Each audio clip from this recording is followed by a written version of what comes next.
Welcome back. The waiting game continues for the majority of high school baseball and softball teams in North Dakota, but that won't stop us from filling you in on the biggest storylines entering a new season. So for that, we bring in our Jody Norstedt to give us some more insight on the queens of Class B softball. Jody? Thanks, Kelly. It has been nearly 2 years to the day since Kindred Richland last lost a softball game. Simply put, if you want to win the crown this year in Class B softball, you'll have to go through the two-time defending champion Vikings and arguably the best pitcher in the state. We caught up with the squad that is up for the challenge of trying to three-peat. They can pitch, they can hit. The only thing they haven't been able to do lately is lose games. But the Kindred Richland Vikings have lost 5 seniors to graduation from last year's championship run, something that sportscasters like me might dwell on, but not the coaching staff. We need some kids to step into big roles, and we need them to be able to have that confidence to do it. And our senior leadership has the ability to give them that confidence. It makes me kind of nervous. It's been like a big change because we lost a lot of our starters from last year, but I'm looking forward to seeing what the season has to come because of all the change, and I think we'll pull it off well.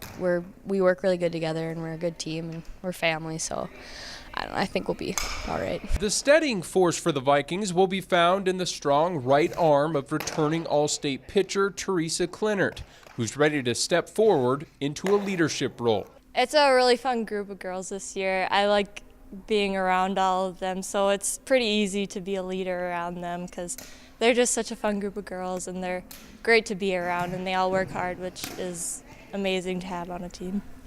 And it's Clinert that sets the tone. As a junior, she led the Vikings at the plate with a batting average over 500 and 30-plus RBI. Pair that with her perfect pitching record and minuscule ERA, and it's hard to imagine her getting any better. But that was her mission in the offseason. She's definitely gotten stronger. She's pitching more, she's lifting more, and you can see it now at the beginning of this season here, this first couple weeks. I've been working really hard this winter, getting stronger, and I think I've really developed as a pitcher and really worked on my mental part of the game and trying to understand more about the game and be more knowledgeable about it. That work ethic has become contagious, and in a team sport like softball, that gives everyone from the starters to the reserve players a boost of confidence. If she gets frustrated, we know we really need to pick her up, but it really takes a lot to get her frustrated because she's pretty strong-headed. And I think that she brings us confidence because we know she'll be fine because we just have a lot of confidence in her, and it helps a lot. And even though the winning streak is 31 and the championship streak is 2, Clinert knows she can't rely on past streaks to reach present goals. I do have pretty high expectations for myself, but every year is a new year, and I try to start it off at a new year and try not to think about last year. And as they continue to get ready for the new year indoors, yeah, you try not to get too frustrated with it because we don't have control over it. The team is just trying to keep things simple. Focus on yourselves. The point of this game is to have fun, and we can do that. We do that really well.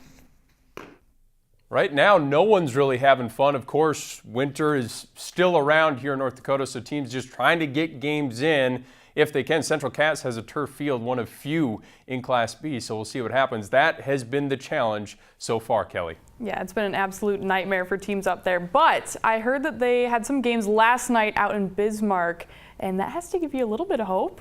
They did. The 3 Bismarck schools got some games in at Sanford Sports Complex. The benefits of a turf field, right? We just talked about it. Bismarck and Legacy got to break in the new digs first at the Sanford Sports Complex. In the bottom of the first, Felicity Blair, one of the best hitters in the state, with a gapper. Watch Maddie Steckler scoot home, putting the Demons in front 1-0. Next inning, Whitney Thomas pitching for the Sabres. The pitch gets away, but check out the hustle by catcher Ellie Miller. Gets the ball, makes the throw, gets the out.